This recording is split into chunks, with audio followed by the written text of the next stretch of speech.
Ainda há no imaginário da sociedade uma ideia de que a quantidade de nascimentos da população ainda seja alta e que seja necessário medidas de controle da natalidade para evitar problemas sociais, econômicos e até ambientais. Essa ideia é antiga e, em grande medida, está apoiada num argumento de Thomas Malthus, que, na virada do século XVIII para o XIX, propôs uma teoria de população onde ela cresceria num ritmo muito maior do que a capacidade de produzir alimentos. Portanto, sem controlar o crescimento da população, não haveria futuro possível para o mundo. Entretanto, Malthus não previu dois cenários sobre o futuro. Primeiro, os avanços tecnológicos que permitiriam um ganho de produtividade na produção de alimentos. E segundo, que haveria um processo de transição demográfica em desenvolvimento, ou seja, uma passagem de altas taxas de mortalidade e de natalidade para, em um segundo momento, com baixas taxas de mortalidade e natalidade. Enfim, existem diversas discussões importantes sobre esse tema e que, com certeza, voltarão a ser discutidos aqui no nosso podcast no futuro. Uma das perguntas importantes é saber se as mulheres têm tantos filhos quanto elas desejam. Vamos falar sobre isso hoje. Roda a vinheta. O Rasgaí é o podcast do programa de pós-graduação em demografia da UFRN. Aqui falamos sobre demografia, estudo de população e ciência em geral. Rasgaí.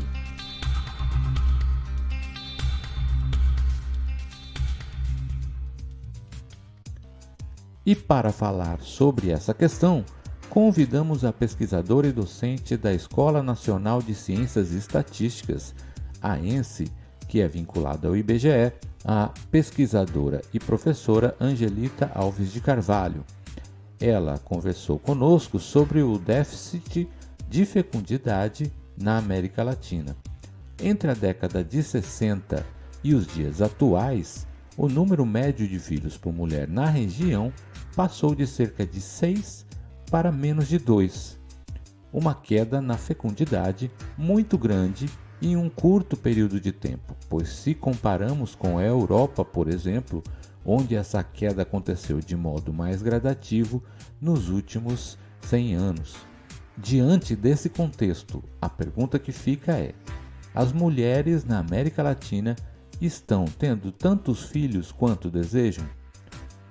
Olá, Angelita. Obrigado por ter aceitado o nosso convite. Seja muito bem-vinda ao nosso podcast. Para começar, conta pra gente qual foi o objetivo do artigo Panorama do Déficit da Fecundidade na América Latina a partir de 2 indicadores, que foi publicado na revista Notas de Población. Primeiramente, eu queria agradecer a oportunidade de estar falando aqui no Rasgaí. Achei esse nome fenomenal, fantástico. É um prazer falar de um artigo que a gente publica, né, e poder divulgar um pouco esses resultados para as pessoas que às vezes não são tão ligadas assim ao tema, né? Então, muito obrigada pela oportunidade de estar aqui falando. Bom, esse artigo publicado na Notas de População faz parte de um projeto maior que tem financiamento do CNPq, que são integrantes também a colega Gabriela Bonifácio e a Ingrid Gomes, que foram as coautoras desse artigo. A ideia, né, desse projeto é trabalhar um pouco a temática preferências reprodutivas na América Latina. O que seriam as preferências reprodutivas? Seriam a parte mais substantiva, a parte menos palpável, né, do processo de fecundidade, que é ter filhos, né? As pessoas têm filhos e a gente chama isso de fecundidade.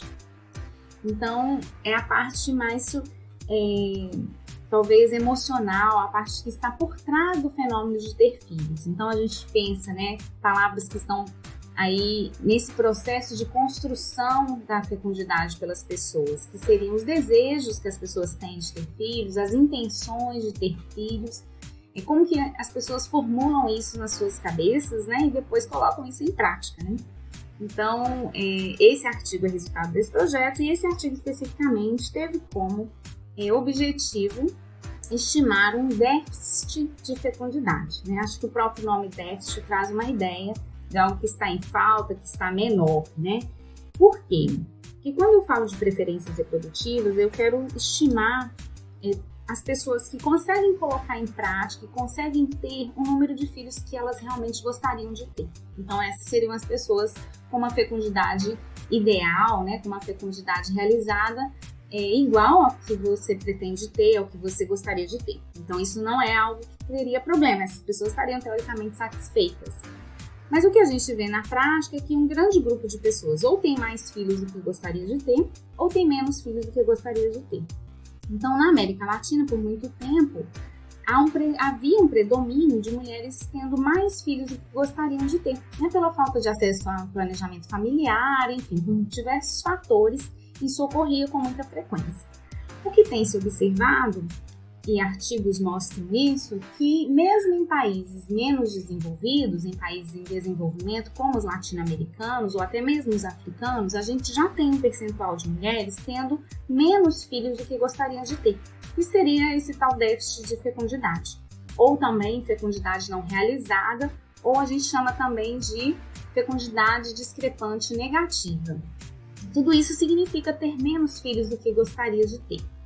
Então, esse artigo buscou estimar, né, essa discrepância negativa, essa fecundidade não realizada entre os países latino-americanos a partir de 2 indicadores. Né? Por que 2 indicadores? Porque a gente vai ver na literatura que existem várias formas de medir isso. Quando você tem esses 2 indicadores, você teria uma comparação usando perguntas diferentes para estimar esse percentual de mulheres que não atingem aí a sua fecundidade realizada, ideal, né? Para conseguir saber se as mulheres estão tendo tantos filhos quanto desejam nos países da América Latina, como vocês construíram esses 2 indicadores? Quais dados vocês utilizaram? O indicador 1, ele é um indicador simples, em que você compara o número de filhos sobreviventes que aquela mulher teve, e aí eu vou estimar isso somente para mulheres, porque é o dado que a gente tem disponível nas fontes de dados, são mulheres de 15 a 49 anos, mas eu não vou fazer esses indicadores para todas as mulheres. Porque se eu perguntar, né, o número de filhos que uma menina de 15, 20 teve, ela ainda pode me responder que muitas delas ainda tiveram 0 filhos, porque não terminaram, né, não passaram pela sua vida reprodutiva. Então eu vou focar em mulheres com 44 a 48 anos, que são mulheres que já estão aí no final do ciclo reprodutivo e já fecharam um pouco, né, a sua fecundidade, já fecharam a sua parturição, não vão ter mais filhos possivelmente. Então eu estudo essas mulheres nesse artigo. E somente 14 países da América Latina têm essas 2 perguntas que eu vou falar para vocês aqui disponível nas bases de dados. Infelizmente, nesses países existem poucas fontes de dados disponíveis sobre o tema preferência reprodutiva. Então eu só trabalhei com 14 países dos 20 países latino-americanos que a gente tem. Então o indicador 1, ele trabalha, né, o número de filhos sobreviventes que as mulheres tiveram, né, essas mulheres de 44 a 48 anos, e eu comparo com o número de filhos que elas relatam que gostariam de ter. Tem uma pergunta que é exatamente isso, né? Qual é o número de filhos que você gostaria de ter? Para aquelas que não têm filhos, a gente coloca num mundo em que elas não teriam aqueles filhos ainda, né? Tenta levar essa mulher para esse período que ela não teria filhos, qual seria o número ideal, e para aquelas que não têm filhos, pergunta qual é o número ideal de filhos que elas gostariam de ter. E faço a comparação desses números ideal com o que ela tem e vejo se ela tem menos do que gostaria de ter. O outro indicador, ele trabalha uma outra pergunta, que é sobre o futuro da fecundidade, ou seja, você quer ter filhos no futuro? E aí a mulher me responde se ela gostaria de ter filhos no futuro ou se ela não gostaria de ter filhos no futuro. Imagine que uma mulher de 44 a 48 anos responder que quer ter filhos no futuro é algo um pouco improvável de acontecer. Então eu faço, né, associação que uma mulher nessa idade que gostaria de ter filhos no futuro, possivelmente não vai ter esse filho e com isso ela vai ter esse déficit de fecundidade. Ela vai, né, terminar sua vida reprodutiva tendo menos filhos do que ela gostaria de ter. Então, esses são os 2 indicadores que nós estamos trabalhando. Um que utiliza a pergunta sobre ideal de filhos, o 2 sobre intenções futuras por filhos. E a gente vai estimar, né, esse percentual de mulheres que foram classificadas como sendo menos do que gostariam. E quais foram os principais resultados? Os principais resultados da pesquisa mostraram, que esse fenômeno de ter menos filhos do que gostaria, ele tem ficado cada vez mais frequente no contexto também latino-americano. Porque até algum tempo o que predominava era ter mais filhos do que gostaria. E a gente mostrou aqui para os 14 países que analisamos que isso tem sido bastante frequente, que muitas mulheres realmente terminam o período reprodutivo tendo menos filhos do que o desejado, para vários países latino-americanos. E a tendência, com a diminuição da fecundidade, é que esse fenômeno fique ainda mais presente nos próximos anos. Há uma diferença muito grande no que cada um desses dois indicadores capta. O indicador 1, ele vai ter uma estimativa muito maior de percentual de mulheres tendo menos filhos do que gostaria. Tanto que ele varia de 20% a 40%, tendo aí uma média de 30 e poucos por cento entre os países. Ou seja, 32% das mulheres latino-americanas têm menos filhos do que gostariam, nesses 14 países analisados. Já o indicador 2, que é com base naquela pergunta sobre o futuro, você tem estimativas muito menores. Ele varia de 2% a 12% só. Então, ele tem uma concentração muito mais baixa e ele realmente é mais concentrado. E o percentual médio aí gira em torno de 5%, 6% das mulheres. Então, ele capta um percentual de fecundidade não realizada muito menor. Isso é importante a gente ter em mente, porque às vezes o primeiro indicador está um pouco enviesado pelo que nós chamamos de racionalização. O que é esse efeito de racionalização? Quando eu pergunto para a mulher o número de filhos que ela gostaria de ter, por mais que essas que já têm filhos tentem voltar para um período em que elas não tinham filhos ainda, é difícil para elas, às vezes, não relatar o número de filhos que elas já têm. Então, uma mulher que tem 2 filhos, ela pode me responder que ela realmente gostaria de ter 2, mas às vezes ela gostaria de ter ficado com 1, e não ter tido o segundo. Mas como ela já teve o segundo, ela não vai me falar, por uma questão aí, às vezes, de julgamento, enfim, que ela não gostaria de ter tido o segundo, que ela gostaria de ter parado no primeiro. Então, ela tem esse efeito que a gente fala de racionalizar, de trazer para a realidade que já existe, aquele desejo, que antes talvez fosse 1, mas que ela me falou 2. E assim por diante, uma mulher que tem 4, às vezes não vai me falar que gostaria de ter tido 2,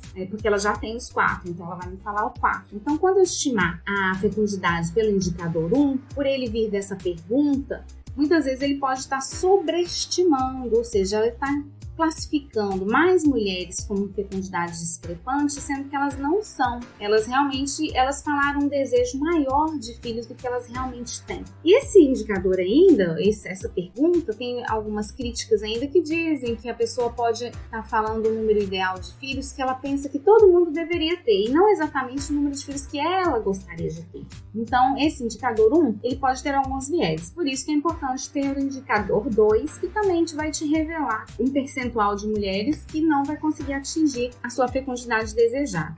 Importante você comentar sobre esse ponto. Do ponto de vista metodológico, ter certeza sobre os potenciais e principalmente as limitações dos indicadores é fundamental para que a análise seja feita de modo claro.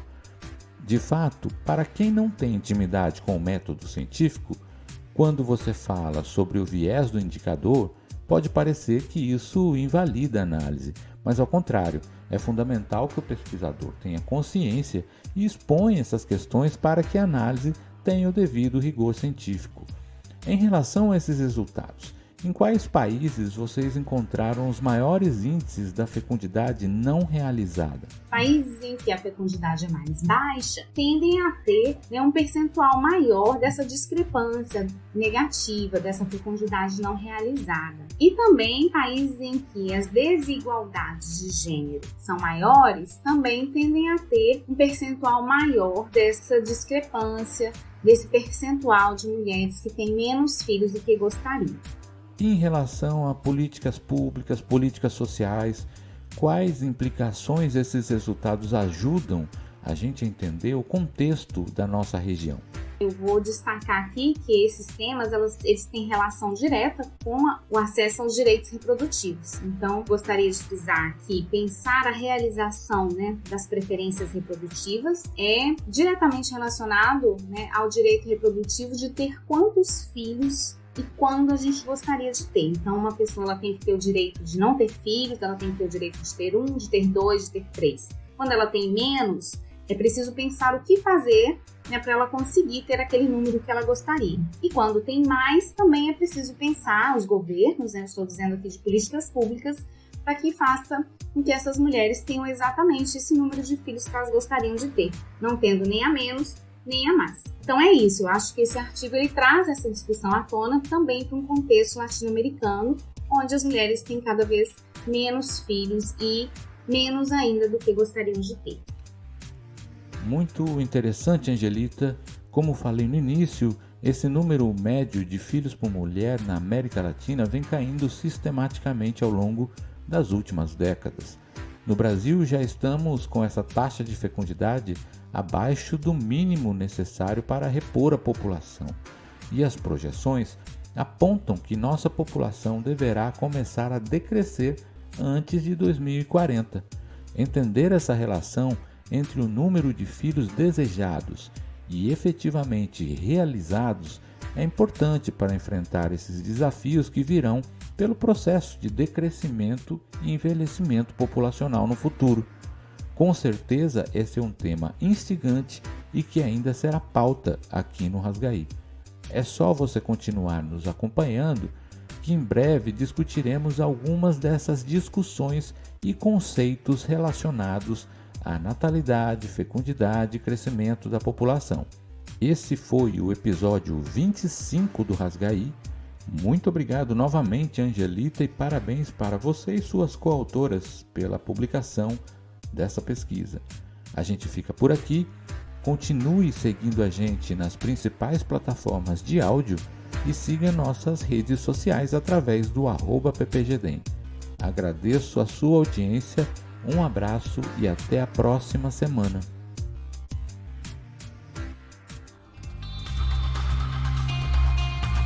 O Rasgaí é o podcast do Programa de Pós-Graduação em Demografia da UFRN. Aqui falamos sobre demografia, estudo de população e ciência em geral. Rasgaí.